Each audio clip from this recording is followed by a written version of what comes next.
Hi friends, welcome to nice day kitchen. இன்றைக்கி என்ன பார்க்க போகிறோன்னு பார்த்தீங்கன்னா, என்னோட கணவர் தலப்பாக்கட்டு பிரியாணி ஸ்டைலில் பிரியாணி செய்ய போகிறாங்க. வாங்க வீடியோக்குள்ளே போகலாம். ஹாய் ஃப்ரெண்ட்ஸ், எப்படி இருக்கீங்க? இன்றைக்கி மனைவிக்கு பதிலாக நான் தான் சமையல் பண்ண போகிறேன். பாருங்கள், ரொம்ப நாளாக சொல்லிகிட்டே இருந்தாங்க பிரியாணி பண்ணலான்ட்டு. இன்றைக்கி விடுமுறை நாள், சண்டே, பிரியாணி பண்ண இருக்கிறோம். சிம்னியை கூட ஆன் ஆஃப் பண்ணுறது தெரியாது. என் மனைவி தான் சொல்லி கொடுத்தாங்க. எந்த சுவிட்சுமா இதுதானா? ரைட்டா லெஃப்டான்னு தெரியாது. Right, okay. இப்போ நான் அழைச்சி ஸ்டார்ட் பண்ணலாமா? பிரியாணி செய்ய கொஞ்சம் என் மனைவி சொல்லி கொடுப்பாங்க. வாங்க பார்க்கலாம். இன்றைக்கி நம்ம செய்ய போகிற மெனு 3/4 கிலோ பிரியாணி. இது 3/4 கிலோ பிரியாணிக்கு 1 கிலோ சிக்கன். பாருங்கள், என் மனைவி காலையில் போய் வாங்கிட்டு வந்துட்டாங்க. இது ஜீரக சம்பா அரிசி. இது ஒரு 3/4 கிலோ. 1 கிலோ சிக்கன், 3/4 கிலோ சீரக சம்பா அரிசி. பெரிய வெங்காயம் 4, தக்காளி ஒரு 3, பச்சை மிளகாய் 5, எல்லாத்தையும் கட் பண்ணி வச்சுருக்குறோம். பாருங்கள், ஒரு கைப்பிடி அளவு பூண்டு, ஒரு கைப்பிடி அளவு இஞ்சி நல்லா சுத்தம் பண்ணி கட் பண்ணி வச்சுருக்குறாங்க. 1 ஸ்பூன் கசகசா, 1 ஸ்பூன் சோம்பு, 14 ஏலக்காய், 14 கிராம்பு, பட்டை, ஒரு பெரிய வெங்காயம், இதெல்லாம் சேர்த்து அரைச்சிக்கலாம். அடுத்து என்ன செய்யலான்னு பார்க்கலாம். பாருங்கள், கொத்தமல்லி இலை, புதினா இலை எல்லாம் கட் பண்ணி வச்சுருக்குறோம். அப்புறம் கல்பாசி, பிரியாணி இலை, ஸ்டார் பூ, கொஞ்சம் முந்திரி பருப்பு. அப்புறம் என்ன செய்யலான்னு பாருங்களாம்.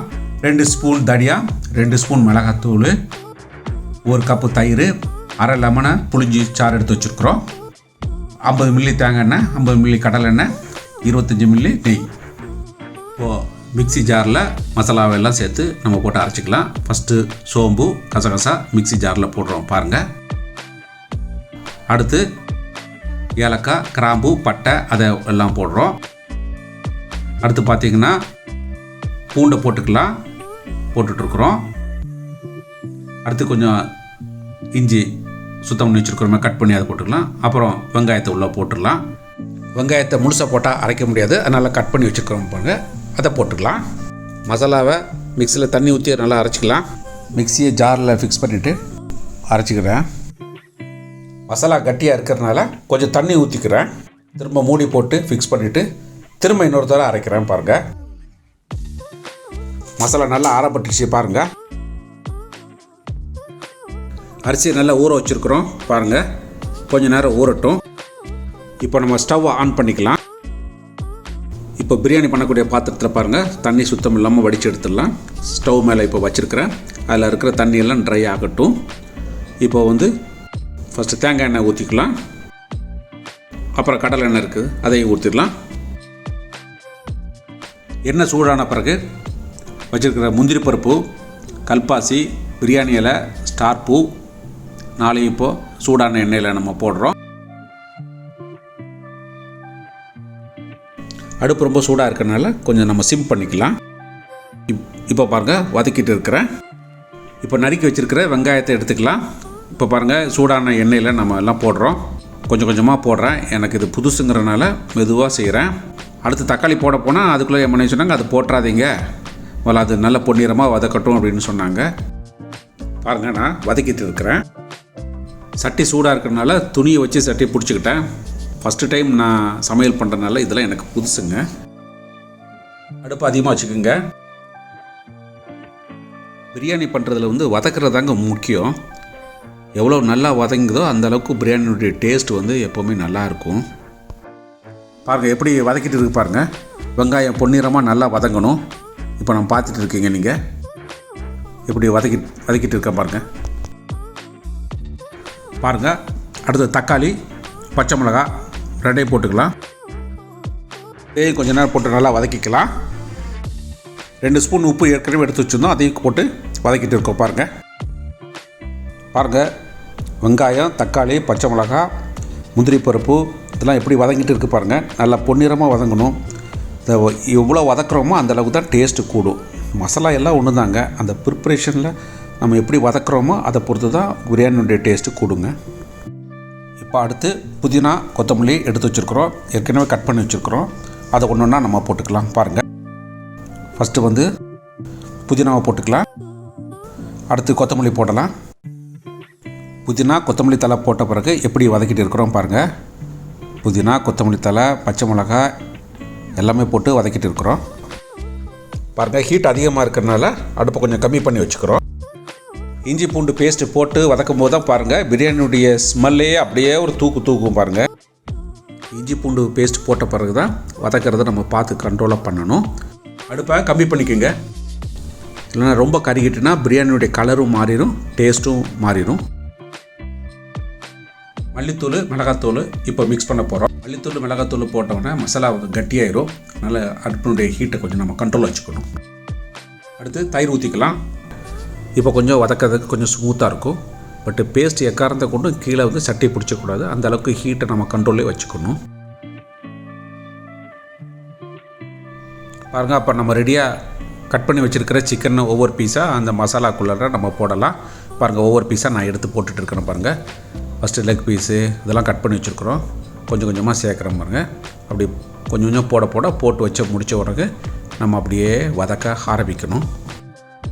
சிக்கனை மசாலாவும் சேர்ந்து மிக்ஸ் பண்ணும்போது தான் மசாலாவுடைய டேஸ்ட் எல்லாம் சிக்கனோடு போய் சேரும்.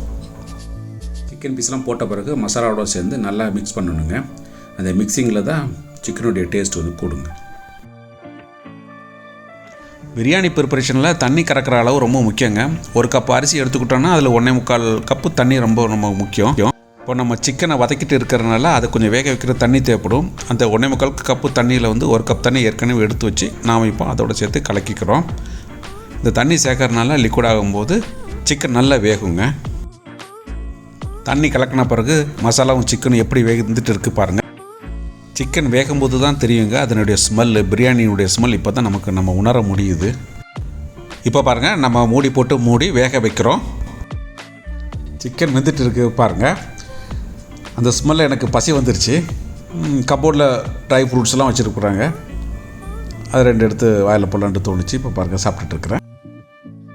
சிக்கன் வந்துட்டு டேஸ்ட் பண்ணுறேன். சிக்கன் பொதுவாக சீக்கிரமாக வெந்துடும். நான் பாருங்கள், அதுலேருந்து எடுத்து நான் பார்க்குறேன். சிக்கன் பீஸ் பாருங்கள் நல்லா வெந்திருக்குது. ஊற வச்ச அரிசியை நல்லா இப்போ ட்ரைன் பண்ணிக்கிறோம். 1.25 கப்பு தண்ணி இல்லைங்க, 1 கப்பு தண்ணி ஏற்கனவே ஊற்றிட்டோம். மீதி இருக்கிற இப்போ 3/4 கப்பு தண்ணியை நாம் இப்போ ஊற்ற போகிறோம். நல்லா மிக்ஸ் பண்ணி விடுங்க. உப்பு கார அளவே பார்த்துக்குங்க. இப்போ மூடி வச்சிடலாம். ஓப்பன் பண்ணி பார்க்கலாம். நல்லா கொதிச்சிருச்சு. நல்லா மிக்ஸ் பண்ணிவிட்டு அரிசியை போட்டுடலாம். இப்போ அரிசியை போட்டுக்கலாம். பாருங்கள், அரிசியை கொஞ்சம் கொஞ்சமாக போட்டுட்டு இருக்கிறேன். அரிசி போட்ட பிறகு நல்லா மிக்ஸ் பண்ணி விடுங்க. எடுத்து வச்ச நெய்யை இப்போ மேலே போட்டுடலாம். அடுத்து லெமன் ஜூஸ் போட்டுக்கலாம். கீழேருந்து மேலே வரைக்கும் நல்லா மிக்ஸ் பண்ணி விடலாம். பிரியாணி ப்ரிப்பரேஷனில் எப்போவுமே தம்மு கூட்டாக தான் நல்லாயிருக்கும்.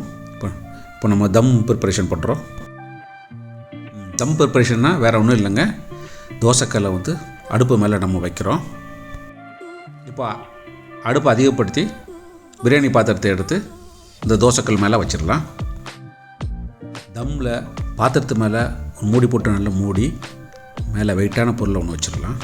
அடுப்பை கம்மி பண்ணி 15 நிமிஷம் அப்படியே வச்சுருங்க. அப்போ தான் உள்ளே இருக்கிற பிரியாணி வேகும். பிரியாணி வேகிறதுக்குள்ளார ரைத்தா ரெடி பண்ணிக்கலாம். வெங்காயம் நீளமாக கட் பண்ணி வச்சுக்கோங்க. பச்சை மிளகாய், கொத்தமல்லி தழை, உப்பு எடுத்துக்கோங்க. உப்பு போட்டாச்சு. இப்போ மல்லித்தலையும் மிளகாயும் கட் பண்ணி வச்சுருக்குறோம். அதை போட்டு மிக்ஸ் பண்ணிக்கலாம். அடுத்து தயிரையும் ஊற்றிக்கலாம். அதையும் போட்டு மிக்ஸ் பண்ணிக்கலாம். பிரியாணி ரெடி ஆயிடுச்சு. கல்லை கீழே வச்சிருச்சு. அடுப்பை ஆஃப் பண்ணிவிட்டு இப்போ பார்க்கலாம். நல்ல மணமாக இருக்குது. இப்போவே சாப்பிடணும் போல் தோணுது. சூப்பர். என்னுடைய ப்ரிப்பரேஷனா என்னாலே நம்ப முடியல. மிக்ஸ் பண்ணும்போதே சாப்பிடணும் போல் தோணுதுங்க. பிரியாணி பார்த்துட்டு எங்கள் சேனலுக்கு மறக்காமல் சப்ஸ்கிரைப் பண்ணிடுங்க. எப்போதும் உங்கள் ஆதரவு எங்களுக்கு தேவை. பிரியாணி ரெடி ஆயிடுச்சு. வாங்க டேஸ்ட் பண்ணலாம். இது வரைக்கும் எங்கள் சேனலை பார்த்ததுக்கு ரொம்ப நன்றி.